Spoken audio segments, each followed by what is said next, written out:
My name's Belinda Bailey. I am the Environmental Initiatives Manager for Syngenta, and I'm here today at the Allerton Project at Loddington with Jim Egan, who's Head of Training.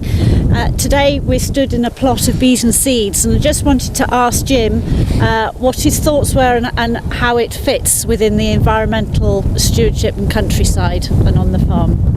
Yeah, this mix on the farm forms a really important part of what we do. This time of year it's really good. It's just at the coldest bit of the year. It's really providing a really good seed source for many different farmland birds. You'll have perhaps seen the flock of goldfinches behind us. They've been up here now since October, using this regularly to feed on. So we've got the sunflower seeds. The fodder radish is another good one. So there's some fodder radish in the distance here, which will retain its seed well into the winter months and really give those birds something to feed on through the winter.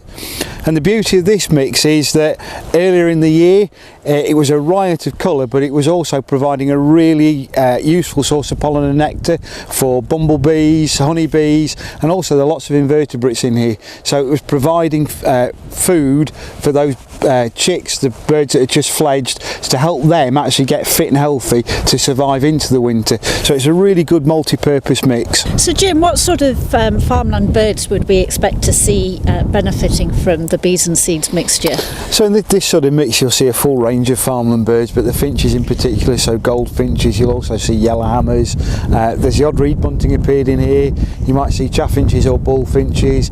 Depending on where it is in the farm, you'll get things like tree sparrows using it. So there's a wide range of seed eating birds will use it through this time of the year, and then it's really beneficial to lots of different birds who need insects in the early summer when they're young or fledging.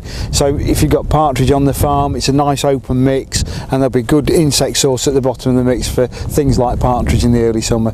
So it's a really good mix, and you'll see a wide range of different birds, and it's a great place for farmers to actually come and count, to actually come and sit and watch and see what birds they've got on their farm and how they use these different mixes. And a mixture like this, does it need to be within the stewardship, or can it go anywhere on the farm? Where can we grow it? Well, one of the beauties of this particular mix is that you can grow it voluntarily if you want to, or it will actually fit the stewardship rules. And it's a really good way sometimes of getting farmers engaged in what they're doing. When we've had visitors here through the summer, the fact it's a riot of colours really drawn people's attention to it. So they've been interested in wanting to have a go, and you can have a go, you can make it part of your ecological focused areas as part of the greening requirement, and that's really good because farmers don't have lots of rules. All they've really got to do is have some fallow land, and they can grow pollen and nectar and wild seed mixes, which this complies with that. If they're in a scheme, it can also form a useful part of the scheme's mix and be an annual mix and go as a break between other game and cover crops. So it's really multifunctional and does lots of different things.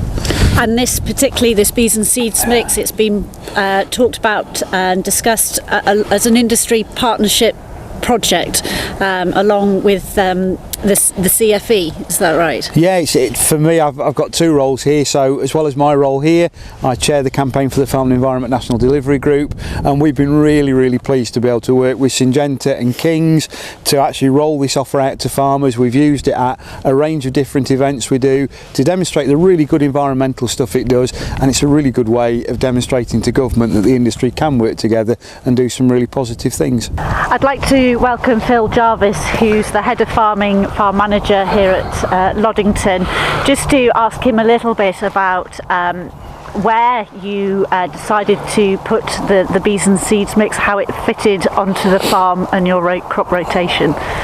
Well, it fits in with a lot of other habitats that we've got here. It's also quite nice and light land, so it gets a good seed bed. It warms up quite quickly, and quite a few of these things are quite small seeds when you plant them, so we want them to get away with good soil seed contact.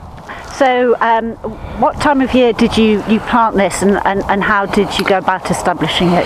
Well, you've got a range of times really, from May to the sort of middle of June. If you get much later than that, you do get a few problems with it not going to seed too much. But so we're looking any time from end of May to the end of June to plant this. And how did you establish this? So the first thing we did with this little plot, we like to plough our plots beforehand, and so we'll plough this in February time and give it a month or two just to weather down a little bit. maybe quick whiz over with a power harrow and then drill it with our normal farm drill. So not much, any specialist kit to do this with, the same piece of kit we've got for all our other crops. And did it receive any nitrogen? How do you get it to grow and establish? Yeah, a small amount of nitrogen. I mean, with our stewardship agreement, we can use a small amount of nitrogen just to get it going. Not too much, because we don't want the things that really thrive on nitrogen to take over, but just enough to get it away from the slugs and the flea beetle and some of the other pests that might be about. And did you have any weed problems within this area? No, we did use a small pre-emergence herbicide just to keep them, and then we've used 1 graminoside on it, so not very much agronomic input, but just enough to suppress, and then once this gets away it does its own weed control. How does the Bees'N'Seeds mix fit within your farming enterprise? Do you feel there's a financial benefit, or do you feel there's a loss to your bottom line within your business? Well, no, as some of these areas we planted in agri-environment schemes, we're getting support payments for that, for sort of this environmental enhancement. But I think from a business as well, you know, being in that scheme spreads my risk, but more importantly the mixes we put in, and this particular mix here, it's attracting a lot of useful things to the rest of my crops. So the pollinators in here will be going into my oilseed rape and be going into my beans as well. So having a source that attracts them for a longer time of year means there's a bigger population to go into my crops. Makes economic sense. We talked about the Bees'N'Seeds and where you're putting it within your soil types, etc., and how it fits in the rotation of the farm. Do you see it having benefits for water protection, or do you use other types of mixtures? Well, I think like everything, you need a variety of habitats, so in certain places it will be more attractive. I mean, for example, against water courses, to sort of stop erosion and keep water clean, you probably might want to go for a more tussocky, dense grass mix. But I think the main thing is to have a variety of habitats. So although it will fit in a lot of places, there are specific things that will do better jobs than that, yeah. Mm-hmm. Thank you. And lastly, do you see any benefits from this in a wider sort of context of your business? Well, I think going forward and what we might be looking at in the future of our landscape, and you know, how we enhance our landscape to produce food and the environment, this is a great news story. This is good for farmers, showing that they care about the local landscape they farm in. So I think from that point of view there can be a win for the public, there can be a win for a farmer, and there's going to be a win for policymakers and everybody who's in this industry scheme. So yeah, no, there's a lot of things in there. And so you're planning to put more pollen and nectar and wild bird seed mixtures like the Bees'N'Seeds in?